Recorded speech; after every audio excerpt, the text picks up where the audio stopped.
ఆరడుగుల బుల్లెట్ ధైర్యం విసిరిన రాకెట్ తన నాన్న తన్న నాన్న తన్న నాన్న దాన నాన్న జనసేన ఒకసారిగా ఉండవేట్రా మా పవర్ స్టార్ పవన్ కళ్యాణ్ అన్నయ్య జనసేన పార్టీ పెట్టాడు. జాయిన్ అయిపోయాడు. జాయిన్ అయిపోయి నెమ్మది అడుగుతా పెట్టరా ఆయన అభిమానులు అందరూ కూడా ఆల్రెడీ జాయిన్ అయిపోయినట్టే. అభిమానులు అందరూ జాయిన్ అయిపోయినట్టేనా? మరి వేరే అభిమాని ఎందుకు జాయిన్ అవ్వలేదు? ఎవరా ఏ అభిమాని? మాటల గణేష్. అవును, ఒకప్పుడు మంచి కమెడియన్ గా గుర్తింపు పొందిన వ్యక్తి. ఈ మధ్య నిర్మాతగా పోలేడు సినిమాలు కూడా తీసాడేనా? చెప్తాడు, పెద్ద పెద్ద సినిమాలు తీసాడు కదా. మరి అంతంత భారీ సినిమాలు తీసావు, మంచి నిర్మాతగా పేరు తెచ్చుకుని ఈ స్థాయికి నేను వచ్చాను అంటే నా వెనకాల అండ ఉందన్నారు. అండ ఎవరో ఎక్స్-పిసిసి అధ్యక్షులు బొత్స సత్యనారాయణ గారు కదా. ఆయన అండతోటి నేను ఈ స్థాయికి వచ్చానని చెప్పారు. తప్పే ఉందా? ఎవరైనా హెల్ప్ చేస్తే గుర్తు పెట్టుకోవాలి, మంచి హృదయం ఉండాలి. ఆయన ఇంకో మాట చెప్పారు ఏంటి, నా ప్రాణానికి ప్రాణం, నా ప్రాణం అంటే పవన్ కళ్యాణ్ అన్నయ్య.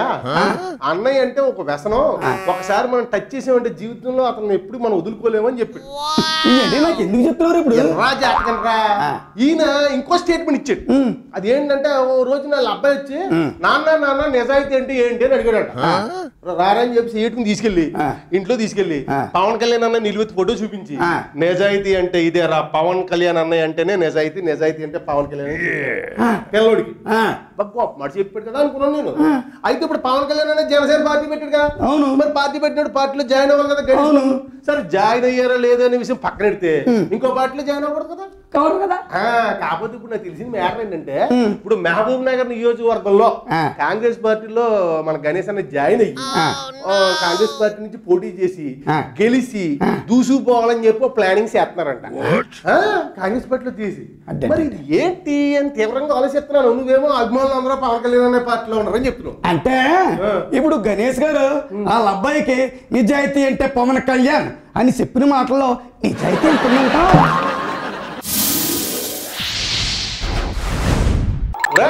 కమల్ హాసన్ కొత్త పంపారు ఉత్తమ విలన్ అంట. ఈ సినిమాలో ఆయన ద్విపాత్రాభినయానికి అలా ఊపోతావేట్రా? ఆల్రెడీ ఆయన 10 పాత్రలు చేసి దశావతారం వచ్చారు కూడా. దానికన్నా కష్టమైన పాత్రలు ఇందులో చేస్తున్నాను, ఇందులో 2 పాత్రలు బాగా కీలకమైనవి అని చెప్పారంట. ఎందుకంటే ప్రస్తుత సినిమా స్టార్ లాగా ఒక క్యారెక్టర్, 8వ శతాబ్దంలో ఉండే నాటకాలు వేసే ఒక నాటకాల నటుడి కింద ఒక పాత్ర.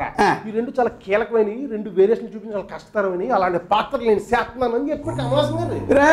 నీకు నాకు అలాంటి విషయాలని పెద్ద కానీ ఆయనకి ఇది చాలా చిన్న విషయం రా.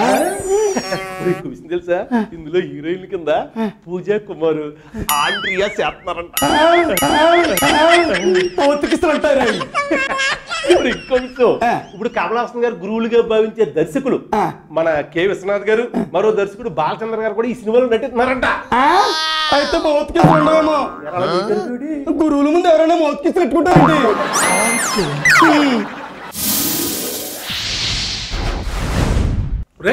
రాజమౌళి గారు ఈ మధ్య బాహుబలి సినిమా కోసం 2 నెలల నుంచి భారీ పోరాట సన్నివేశాలు చిత్రీకరిస్తున్నారంట. అందరికి పులుసుగా ఆరిపోయింది కదా. అందరూ అలా నీరసంగా అయిపోరని చెప్పి తీవ్రంగా ఆలోచించి మొత్తం అందరికీ హీరో దగ్గర నుంచి లైట్ పోయే దాకా అందరికీ 2 months సెలవు ఇచ్చేయడట. అంటే సమ్మర్ హాలిడేస్ అన్నమాట. సమ్మర్ హాలిడేస్ అంటే ఇప్పుడు చదువుకునే పిల్లలకి సెలవులు ఎందుకు ఇస్తారు? చదువు ఎందుకు ఇస్తారంటే సమ్మర్ ముందు పరీక్షలు రాస్తారు కదా, కొంచెం కష్టపడతారు. 2 నెలలు గ్యాప్ ఇస్తే ఎండలు కూడా తగ్గుతాయి, మళ్ళీ ఫ్రెష్ గా చదువుకుంటారని చెప్పి కదా. అలాగే ఇప్పటిదాకా ఈ 2 నెలల పాటు పోరాటాల్లో పాల్గొనే వీళ్ళందరికీ కూడా 2 నెలల పాటు సెలవు ఇచ్చేస్తే వీళ్ళు హ్యాపీగా ఈ 2 నెలలు తినేసి పడుకుని రిలాక్స్ అవుతారు. మళ్ళీ వచ్చిందా కూడా ఫ్రెష్ గా వీళ్ళందరికీ తప్పిని స్టార్ట్ చేస్తారు రాజమౌళి గారు.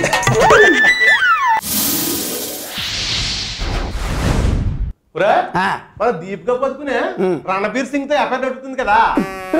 నువ్వేట్రా అత్తమాను చెప్తున్నావు చెప్పింది చెప్తున్నట్టు నేను. లేకపోతే ఇప్పుడు దీపికా పదుకునే రణబీర్ సింగ్ తో ఎఫ్ఐఆర్ నడుపుతుంది కదా. అవును, అదే చెప్తున్నాను. అంతకుముందు రణబీర్ కపూర్ తో ఎఫ్ఐఆర్ నడిపింది కదా. ఇంకా అంతకుముందు చాలా మందితో ఎఫ్ఐఆర్ నడిపింది కదా. నడిపితే ఇలాగా ఒక్కొక్కరితో ఎఫ్ఐఆర్ నడపడం, బ్రేకప్ అవడం, ఒక్కొక్కరితో ఎఫ్ఐఆర్ నడపడం, బ్రేకప్ అవడం. చేసింది ఏదో ప్రయాణం అలాగా. కానీ అందులో ఇది కొత్త విషయం ఉందని అడుగుతున్నాను. పూర్తిగా అర్థం అవుద్ది అంటున్నా. ఇప్పుడు రణబీర్ సింగ్ తో ఎఫ్ఐఆర్ నడుపుతుందా మన దీపికా పదుకునే ఎంత ముందు ఎవరితోటి రణబీర్ కపూర్ తో నడిపేది బ్రేకప్ అయిపోయింది. ఇప్పుడు ఈ పిల్ల రణబీర్ కపూర్ చాలా మంచి వ్యక్తి, అతనితో నాకు ఎందుకు బ్రేకప్ అయిపోయిందో తెలియట్లేదు, చాలా ఫీల్ అయిపోతున్నాను, అతని సహచర్యంలో నేను బోలే ఆనందాన్ని పొందాను, నా బ్యాడ్ లక్ అని ఫీల్ అయిపోతుంది. ఆ పిల్ల అలా ఫీల్ అయిపోతుంటే నేను తట్టుకోలేకపోతున్నాను, నేను ఫీల్ అయిపోతున్నాను. రణబీర్ సింగ్ ఒళ్ళో పడుకుని దీపికా పడుకునే రణబీర్ కపూర్ గురించి ఆలోచిస్తుంటే ఫీల్ అవ్వాల్సింది నువ్వు మీ దీపికా పడుకునే కాదు, రామ్లీలా అంటే రణబీర్ సింగ్.